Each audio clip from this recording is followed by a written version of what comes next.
Terima kasih untuk Anda yang masih bergabung bersama dengan kami dan di segmen ini kita akan review bagaimana jalannya perdagangan di sepanjang hari ini di awal pekan. Dan kami ingatkan kembali Anda masih bisa berpartisipasi di WhatsApp interaktif kami di 0812 di 8788 di 3723 seperti yang tertera di layar televisi Anda nantinya. Anda bisa bertanya secara langsung terkait dengan portofolio Anda sampai sejauh ini ataupun Anda ingin masuk pada saham-saham tertentu level menarik berapa saja yang bisa diperhatikan baik untuk jangka pendek, jangka menengah dan juga untuk jangka panjang. Dan saat ini kami sudah terhubung melalui Zoom bersama dengan Bapak T. Herditia Wicaksana selaku Technical Analyst MNC Sekuritas. Kita akan langsung sapa saja. Pak Didit, selamat sore. Apa kabar, Pak? Halo, selamat sore Mas David. Kabar baik nih, Mas. Terima kasih Pak Didit sudah meluangkan waktu di IDX Channel. Di awal pekan, Pak Didit, pembalikan arah tampaknya terjadi untuk indeks harga saham gabungan karena di sesi pertama pagi tadi sempat tertekan ke 6.904. Posisi saat ini masih melanjutkan penguatan di 0,29%. Secara intraday juga masih belum mampu menembus ke level 7.000-an kembali. Secara teknikal, terutama dari sisi pembalikan arah di sepanjang perdagangan hari ini, Pak Didit, analisis Anda untuk indeks harga saham gabungan. Oke, kami melihat secara teknikal memang pergerakan IHSG ini nampaknya hanya reversal dalam jangka pendek saja, di mana secara besarnya pergerakan IHSG ini kami perkirakan masih berada di fase downtrend-nya. Dan adapun nanti untuk reversal dari IHSG kami perkirakan berada di level tadi sudah tercapai di 6946 dan berikutnya nanti ada di 6974. Namun demikian, para investor juga tetap harus mewaspadai akan adanya koreksi lanjutan dari pergerakan IHSG karena kami perkirakan IHSG worst case-nya apabila nanti kembali terkoreksi gitu ya sebelum mampu untuk break dari area resisten ya di 7.020, maka IHSG kami perkirakan masih akan menuju ke 6.737 sampai ke 6.846 terlebih dahulu. Jadi untuk beberapa hari ini di dalam minggu ini kami perkirakan IHSG masih berpeluang untuk melanjutkan reversalnya dulu atau dalam jangka pendek masih berpeluang untuk menguat begitu, Mas. Baik, dari sisi sentimen Pak Didit, para pelaku pasar tampaknya masih menunggu rilis data inflasi Amerika Serikat untuk Agustus. Dari mana beberapa survei yang dilakukan ini akan mengalami peningkatan begitu di 3,6%, di sebelumnya di 3,2%. Artinya peluang The Fed untuk melonggarkan kebijakan masih cukup jauh ketika skenario ini terjadi. Bagaimana analisis Anda? Proyeksi dari para pelaku pasar kemudian juga sikap dari para pelaku pasar di tengah penantian ini. Oke, baik. Kalau kita lihat memang para pelaku pasar ini agak sedikit optimis dengan terhadap The Fed sendiri ya. Karena kalau kita lihat nanti di FOMC di bulan September ini, di 2023 ini, nampaknya The Fed akan sedikit terlebih dahulu menahan untuk kenaikan suku bunga acuannya atau Fed Fund Rate-nya. Nanti kami melihat di kuartal keempat dari 2023, masih ada kenaikan paling tidak 25 basis point untuk suku bunga dari The Fed sendiri.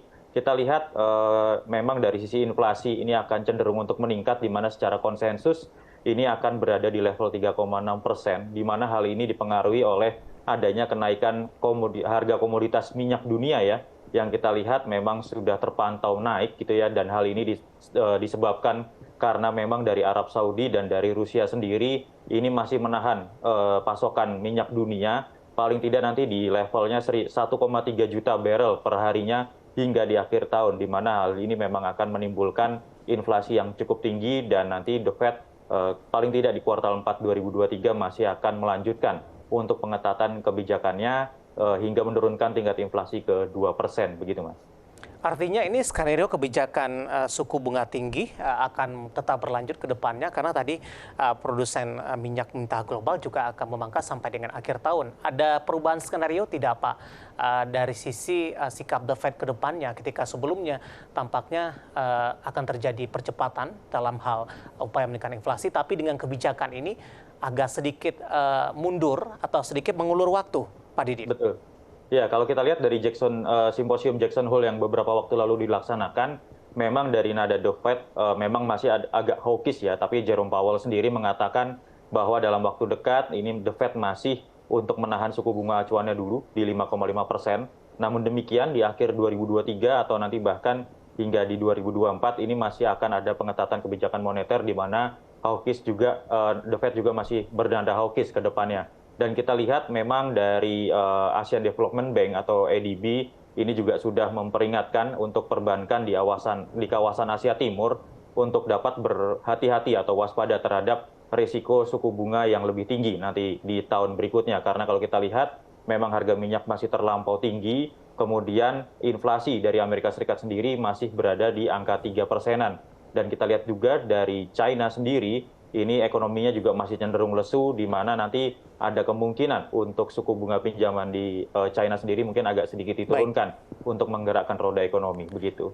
Oke, di tengah volatilitas pergerakan indeks harga saham gabungan di sepanjang perdagangan hari ini, sektor teknologi tadi di sesi pertama dan juga kesehatan ini memimpin dari penguatan. Kita akan coba singgung terlebih dahulu untuk teknologi. Nah, ini juga cukup menarik Pak Didit.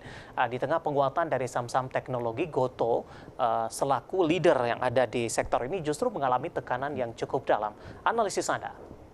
Oke, kalau kita melihat dari emiten-emiten sektor teknologi ini, memang dalam beberapa hari ini, mungkin 2-3 hari terakhir ya, penguatannya juga cukup menarik dari pergerakannya sendiri. Dan kami memang melihat dengan direncanakannya atau adanya ekspektasi akan penahanan suku bunga acuan dari The Fed ataupun nanti dari Bank Indonesia, ini cukup menggairahkan dari sektor teknologi sendiri, di mana apabila suku bunga acuan masih cenderung rendah atau tidak dinaikkan, ini menjadi katalis positif dari sektor-sektor teknologi. Ditambah kita tahu beberapa waktu lalu dari Kominfo juga untuk melarang dari TikTok gitu ya, di mana untuk sosial media commerce ini ditangguhkan dulu untuk pengadaannya karena dikhawatirkan ini akan menjadi monopoli nanti ke depannya seperti itu. Jadi kedua hal ini menjadi katalis positif dari pergerakan emiten-emiten di teknologi sendiri, begitu Mas. Oke, ketika katalis positif bergulir ini, tapi tidak ada kurang baik sambutannya terhadap Gotoh sepertinya. Hari ini lebih cenderung tertekan. Analisis Anda secara teknikal untuk Gotoh? Oke, kalau untuk Gotoh sendiri memang agak cukup riskan ya, dan kami melihat masih dari supportnya di angka 83 ini menjadi support yang cukup krusial. Namun demikian kabar baiknya selama Gotoh masih mampu bertahan di atas area tersebut, kami melihat masih adanya potensi untuk Gotoh menguat, paling tidak nanti ke levelnya di 97 sampai ke 104 terlebih dahulu. Namun demikian dari sisi teknikal, indikator MACD dan stokastik belum menunjukkan adanya tanda-tanda pembalikan arah atau reversal. Maka dapat diperhatikan karena kalau 83-nya break, maka Gotoh akan kembali ke levelnya di 80 sampai ke 78 terlebih dahulu, begitu. Baik, dari Gotoh kita bergeser ke saham teknologi lainnya yang hari ini menguat cukup signifikan. Ada MTEK, Pak, 4,35% di level 600. Analisis Anda untuk MTEK untuk esok hari dan jangka menengah? Oke, untuk MTEK sendiri, kita perhatikan ini pergerakannya masih tertahan oleh area resisten di 610, dan hari ini juga disertai dengan peningkatan volume pembelian begitu ya. Dari sisi MACD dan stokastik masih cukup menarik karena kalau kita lihat stokastiknya dan MACD ini sudah mulai untuk beranjak ke area positif. Nanti dapat untuk buy on breakout apabila break dari 610 sebagai area resistennya, maka pergerakan selanjutnya dari MTEK dapat diperhatikan di 655 sampai ke 685 terlebih dahulu dengan support di 570 begitu. Masih direkomendasikan buy dengan penguatan yang terjadi, Pak Didit? Ya, untuk buy on breakout terlebih dahulu untuk pergerakan MTEK. Oke, baik. Selanjutnya dari MTEK kita beralih ke Buka, Pak. Salah satu saham teknologi yang hari ini menguat paling signifikan di 260 di 5,69% untuk kategori big cap yang ada di sektor teknologi ini, maksud saya. Ya, oke. Untuk pergerakan Buka memang masih berada di fase uptrend ya, namun dapat diperhatikan volume dari pergerakan Buka hari ini tidak sebesar volume di tanggal 7 September. Dan kalau kita lihat pergerakan stokastiknya sudah mulai menyempit, jadi kami khawatirkan untuk pergerakan Buka nampaknya sudah berada di akhir penguatan ya, meskipun masih sedikit uptrend begitu ya. Nanti dapat dilakukan untuk buy on weakness untuk pergerakan Buka sendiri yang kami perkirakan ini akan berada nanti di levelnya di level 256 hingga ke level 246 terlebih dahulu. Jadi para pelaku pasar ini dapat buy on weakness di pergerakan Buka. Didukung dari sisi volume juga tidak, Pak, dengan penguatan Buka hari ini? Ya, untuk volumenya memang cenderung lebih tinggi dibandingkan volume tanggal 8. Namun perhatikan tanggal 7 itu akan lebih tinggi ya dibandingkan tanggal-tanggal setelahnya. Jadi terjadi sedikit penurunan volume di awal minggu ini, begitu Mas. Baik, dari teknologi kita coba bergeser ke sektor lainnya. Untuk kesehatan hari ini juga mengalami penguatan yang cukup signifikan. Bahkan di sesi pertama pada siang tadi memimpin dari penguatan secara sektoral ini. KLBF tampaknya juga menjadi leader, hari ini juga menguat di atas 8% ini. Analisis Anda, terutama dari sisi teknikal pergerakan sektoral, sektor kesehatan terlebih dahulu. Bagaimana Anda melihat dari sisi penguatan hari ini? Apakah ini hanya penguatan sesat atau rotasi sektor saja ketika dari saham-saham big cap lebih cenderung tertekan dalam beberapa waktu terakhir dan sebelumnya sektor kesehatan juga sempat mengalami koreksi yang cukup dalam?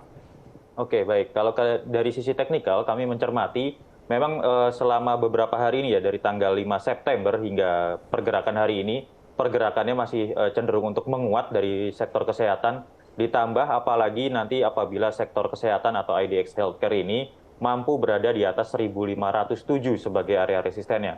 Apabila masih mampu berada ditutup di atas level tersebut, maka kami perkirakan pergerakan dari sektor kesehatan akan berpeluang untuk menguji di 1.524 hingga ke 1.540. Dan hal ini juga didukung dari adanya sentimen positif atau katalis positif dari kenaikan kasus ISPA ya, kalau kita ketahui bersama karena adanya polusi ditambah dari Omnibus Law dari sektor kesehatan begitu. Baik, kita akan coba ulas untuk KLBF ini dengan penguatan signifikan yang terjadi hari ini. Pak Didit, peluangnya untuk jangka pendek dan jangka menengah. Oke, baik. Kalau dari KLBF, menarik full body candle hari ini pergerakannya ditambah sudah berada di atas MA20-nya, masih disertai dengan peningkatan volume pembelian meskipun peningkatannya sedikit lebih kecil dibandingkan tanggal 8 kemarin. Menariknya dari MACD ini berpotensi adanya golden cross sehingga nanti dapat melanjutkan untuk penguatan dari KLBF sendiri dan stokastiknya pun masih mengarah ke area overbought-nya. Nanti dapat dicermati sebagai area resisten di 1875. Apabila mampu break dari area tersebut, maka KLBF berpeluang untuk menguji di 1970 sampai ke area 2000 terlebih dahulu begitu. Baik, dari sisi pola seperti apa untuk KLBF? Karena tekanan tampaknya masih terjadi untuk KLBF karena sebelumnya sempat berada di atas level 2000-an, Pak. Oke, baik. Kalau kita lihat dari sisi pola, sebenarnya ini memang sudah masuk dalam pola reversalnya ya. Namun perlu konfirmasi lebih lanjut di mana memang area-area resisten yang kami berikan tadi itu harus ditembus terlebih dahulu untuk adanya pola kelanjutan reversal dalam jangka pendek hingga jangka menengah begitu. Baik, analisis untuk sektor kesehatan dan juga saham-saham yang menjadi penopang ini di perdagangan hari ini, di mana sektor kesehatan mengalami penguatan yang cukup signifikan dan lagi-lagi keputusan investasi tetap ada di tangan pemirsa IDX Channel. Pak Didit, kita hold terlebih dahulu. Saya akan coba sampaikan update penutupan perdagangan di sesi kedua hari ini. Apakah sektor kesehatan masih mendominasi ini dari sisi pergerakan sektoral hingga penutupan hari ini? Baik, untuk selanjutnya saya akan coba sampaikan terlebih dahulu update penutupan indeks harga saham gabungan di sesi kedua hari ini pemirsa, di mana indeks harga saham gabungan berhasil menguat signifikan di 0,56% di menit-menit terakhir jelang penutupan sesi kedua hari ini. Tampaknya IHSG ditarik ke atas dan akhirnya ditutup di 6.963.393 dan tampaknya ini sekaligus merupakan level tertinggi di sepanjang perdagangan hari ini. Level terendah tadi di 6.904.363 di perdagangan sesi pertama pada pagi tadi. Selanjutnya kita akan coba lihat beberapa data yang berhasil dihimpun oleh tim redaksi kami. Langsung saja kita ke grafis yang pertama pemirsa. Kita akan coba lihat update penutupan beberapa indeks lainnya seperti MNC 36 mengalami penguatan di 0,28%, Jakarta Islamic Index menguat di 0,64%, LQ45 juga menguat di 0,30% dan berada di level 955.227. Ya, dapat Anda saksikan juga grafis di layar televisi Anda pemirsa. Kita beralih ke grafis selanjutnya, rotasi pergerakan sektoral. Tampaknya kesehatan masih memimpin penguatan cukup signifikan di 2,60%. Selanjutnya barang baku juga menguat di 1,24%. Energi hari ini tampaknya menjadi pemberat di 0,57% dan industri juga melemah di 0,15%. Ya, dapat Anda saksikan juga grafis di layar televisi Anda pemirsa, rotasi pergerakan sektoral. di penutupan sesi kedua hari ini. Selanjutnya kita akan coba lihat ke grafis selanjutnya. Saham-saham yang mengalami penguatan signifikan dan hari ini menjadi penopang indeks harga saham gabungan INKP hari ini menguat cukup signifikan dan sudah berada di atas 10.100-an, tepatnya di 10.175.